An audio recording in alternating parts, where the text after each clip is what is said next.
हम तुलसी दल भाग 2 का अध्ययन शुरू कर रहे हैं। तुलसी दल में महर्षि ब्रह्म ऋषि पत्नी जी ने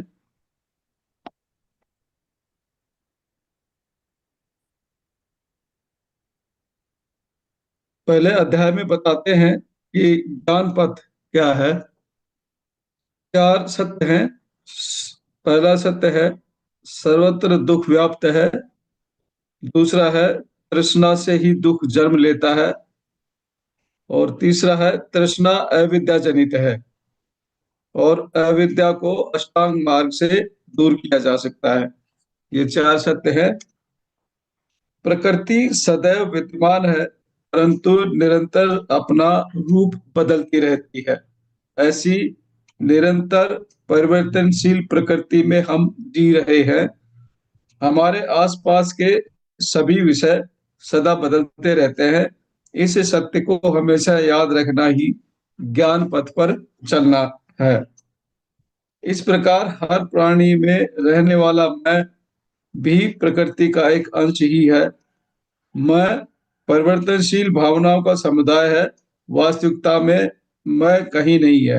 हर पल इस सत्य में जीना ही ज्ञान पथ पर चलना है। प्रत्येक कार्य करते हुए मध्य मार्ग में रहना ही ज्ञान पथ है। अहिंसा परमो धर्म। सत्य तो यह है कि शारीरिक हिंसा ही वास्तविक हिंसा है, क्योंकि मानसिक हिंसा अनुमति से ही होती है। सदैव अहिंसा में जीना ही ज्ञान पथ पर चलना है। प्रत्येक कर्म का प्रतिकर्म होता है, यही कर्म सिद्धांत कहलाता है। इस सत्य को सदा याद रखना ही ज्ञान पथ पर चलना है। सबसे सब कुछ सीखना ही प्रज्ञा कहलाता है। प्रज्ञा पथ ही ज्ञान पथ है। सदा सभी लोगों को ध्यान सिखाना ही करुणा है। करुणा पथ ही ज्ञान पथ है।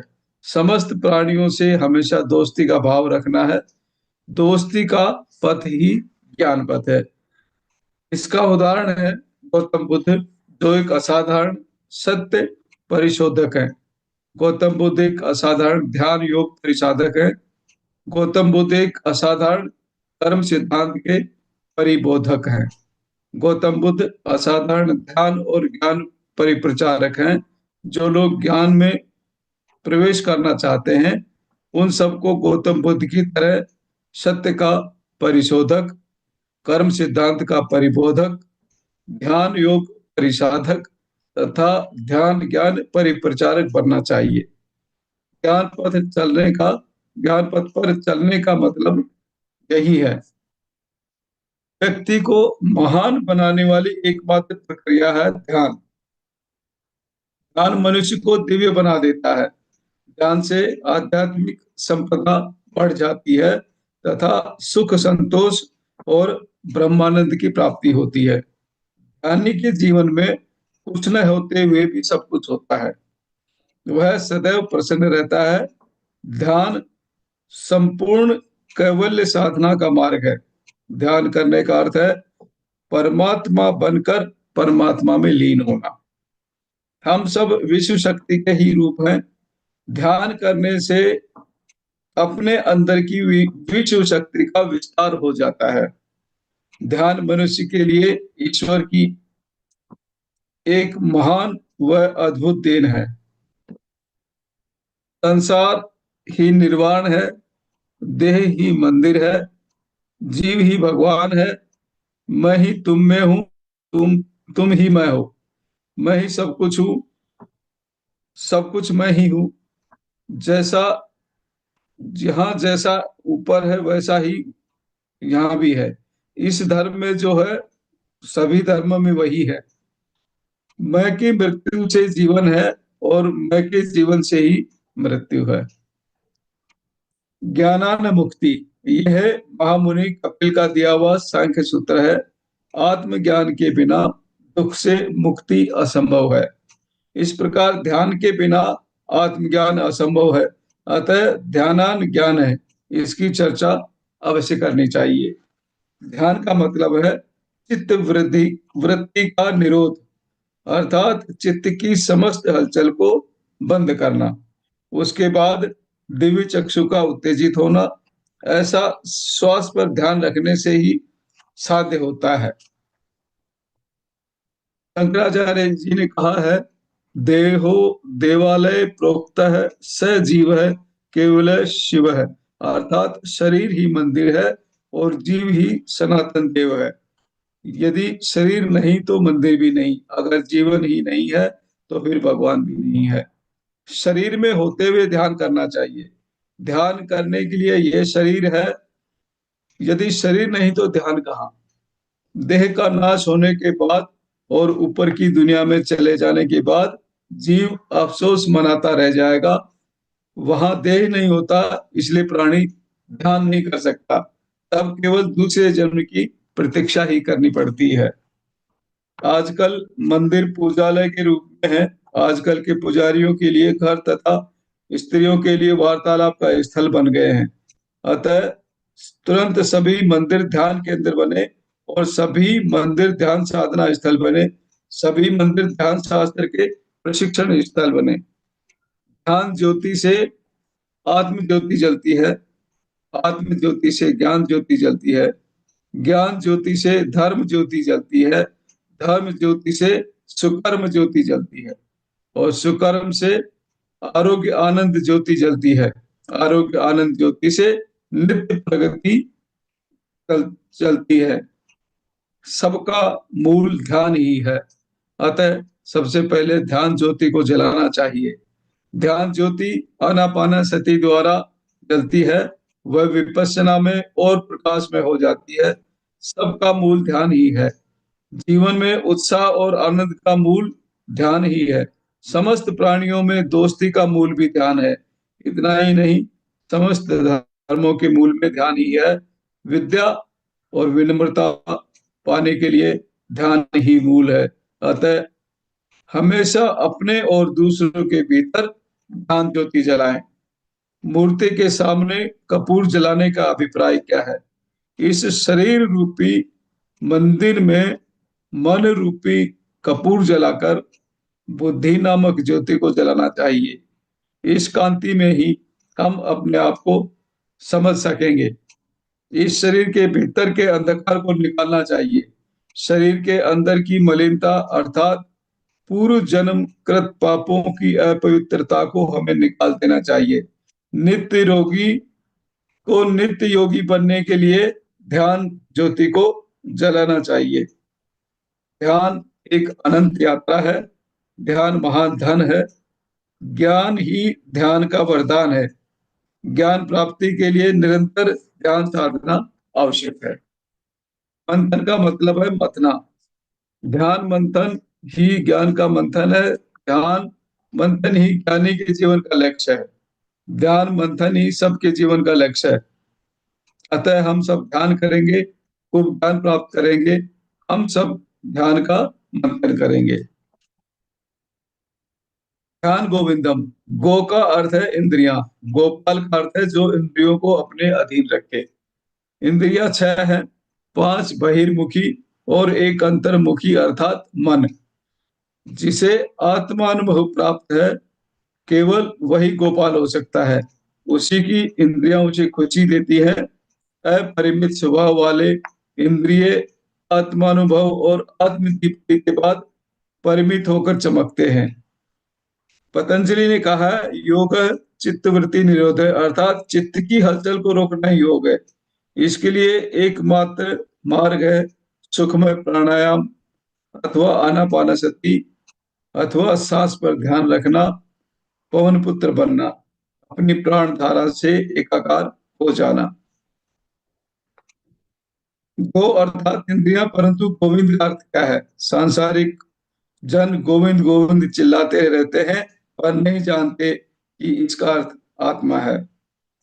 मानव जीवन एक बहती हुई नदी के समान होता है। जिस प्रकार नदी पहाड़ों से जन्म लेकर अनेक मोड़ लेती हुई, अनेक बाधाओं को पार करती हुई बहती जाती है, अनेक प्रकार के अनुभवों से गुजरती हुई, कभी तेज और कभी मंद गति से बहती हुई, अंत में अपना निजत्व खोकर सागर में मिल जाती है। उसी प्रकार मानव जीवन का प्रकट होना भी पहाड़ों की ऊंचाई में अर्थात पूर्ण आत्मा के संकल्प लोक में होता है। अपने पिछले अनेक अनेक जन्मों में अनेक पाठ सीख कर आई हुई ये आत्मा धीरे धीरे प्रौढ़ता प्राप्त करती है। जीवात्मा प्रौढ़ दशा से और आगे जब वृद्ध अवस्था में पहुंचती है तो आखिरी जन्मों में अद्भुत ध्यान कमल विकसित होकर सबको आकर्षित करता है। उसके बाद वह पूर्णात्मा के रूप में स्वयं विश्वात्मा में विलीन हो जाती है। किसी भी कार्य को करने के पीछे एक कारण होता है। उस कार्य के द्वारा जो लाभ हम पाना चाहते हैं वही उस काम का कारण होता है। प्रत्येक कार्य का एक फल होता है। बुरे कार्य का बुरा फल और अच्छे कार्य का अच्छा फल मिलता है। सुंदर फूल और मीठे फल से युक्त बगीचा देखना किसे सुंदर नहीं लगता,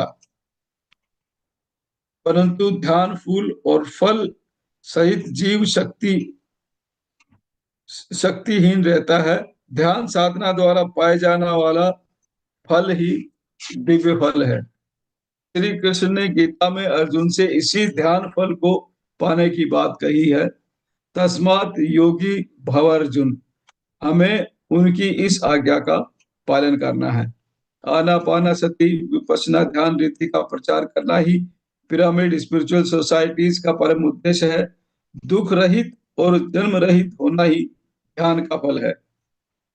संगीत साधना के बिना संगीत फल नहीं मिलता, वाणिज्य साधना के बिना वाणिज्य फल नहीं मिलता। इसी तरह ध्यान साधना के बिना ध्यान फल नहीं मिलता।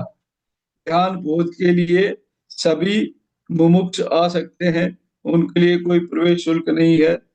बच्चे, बड़े, बूढ़े सभी का स्वागत है। तरह तरह के फल और विविध स्वाद, नई अनुभूतियां कोई भी पा सकता है।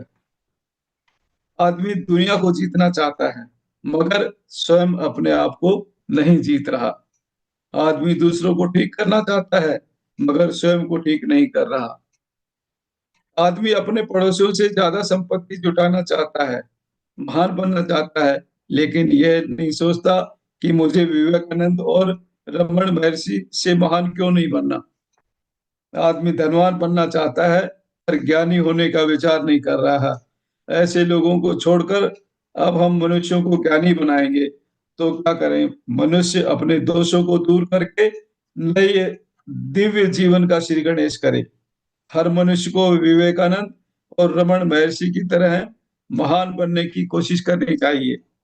ये समझना चाहिए कि केवल ज्ञान को ही हम ऊर्ध्व लोकों तक ले जा सकते हैं, संपत्ति को नहीं। प्रत्येक व्यक्ति को 24 घंटों में कम से कम 1 घंटा अवश्य ध्यान करना चाहिए। माता पिता, पत्नी, बच्चे और नौकरी या व्यवसाय आदि के साथ साथ सांस पर भी अवश्य ध्यान देना है। सांस का मतलब है हंस। हंस के आवागमन को देखना है, हंस की ध्वनि को सुनना है, हंस अमृत का पान करना है, केवल हंस गमन ही करना है। आत्मज्ञान रहित मनुष्य सुगंध विहीन पुष्प के समान है। सुगंध का अर्थ है फूल का आभा मंडल।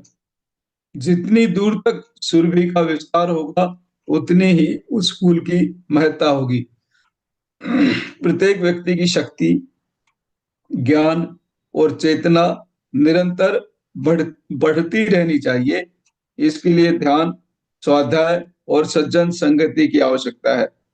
शक्ति ध्यान करने से बढ़ती है, ज्ञान स्वाध्याय से वृद्धि पाता है और चेतना का सज्जन संगति से विस्तार होता है। प्रत्येक व्यक्ति को ये तीनों काम प्रतिदिन करने चाहिए। पिरामिड स्पिरिचुअल सोसाइटीज के प्रचार में यही मूल मंत्र है, ध्यान, स्वाध्याय और सज्जन संगति। जिस व्यक्ति में इस प्रकार शक्ति, ज्ञान और चेतना बढ़ जाती है वह सुगंध युक्त पुष्प की भांति हो जाता है। उसकी ख्याति सभी लोगों में फैल जाती है। उसकी सुरभि से सारी सृष्टि भर जाती है। सारे देश को ज्ञान की खुशबू से भर जाना चाहिए। हर पिरामिड मास्टर ज्ञान सुरभि से युक्त ध्यान सुमन के समान है।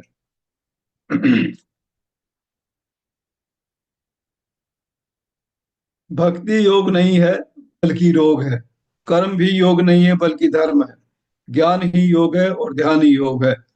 मुकुट राज तत्व और वैभव का चिन्ह है। रत्न जड़ित मुकुट राजा लोग धारण करते हैं, लेकिन परम योगी ध्यान मुकुट धारण करते हैं। श्री बालाजी एक अद्भुत योगीश्वर है और उन्होंने अत्यधिक योग साधना द्वारा ध्यान मुकुट धारण किया है। भौतिक जगत के राजा और ध्यान सम्राट में कितना अंतर है। राजा अपने मन में शांति नहीं होती, फिर वह दूसरों को कैसे शांति दे सकता है। अपार धनराशि होते हुए भी वे संतुष्ट नहीं होते, मगर ध्यान सम्राट के लिए आदि मध्य और अंत सभी में शांति है। इसलिए वे अपने आसपास के लोगों को शांति बांट सकते हैं। श्री बालाजी की तरह सबको योगेश्वर बनना चाहिए। यही इच्छा है, मेरी इच्छा है कि तिरुमला की भक्ति राजयोग साधना के रूप में परिवर्तित हो जाए। प्रत्येक व्यक्ति को ध्यान मुकुट धारण करना चाहिए। ज्ञान और ज्ञान की साधना। मनुष्य को अल्पज्ञता से महाविज्ञता तक पहुंचने के लिए ध्यान ज्ञान साधनों को स्वीकार करना चाहिए। ध्यान साधना का मतलब है आनापानसति विपश्यना। ज्ञान साधना का मतलब यह जानना कि अपने कर्मों की जिम्मेदारी हर मनुष्य की स्वयं की है। हर मनुष्य को अपने दैनिक जीवन में सावधान रहना है। प्रतिदिन 1 घंटा अवश्य ध्यान की साधना करनी है।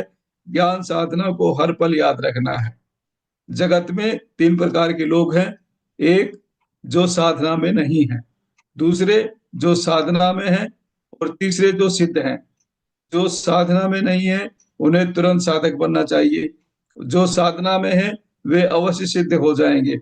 और जो सिद्ध पुरुष हैं वे सबको साधक बनाएं।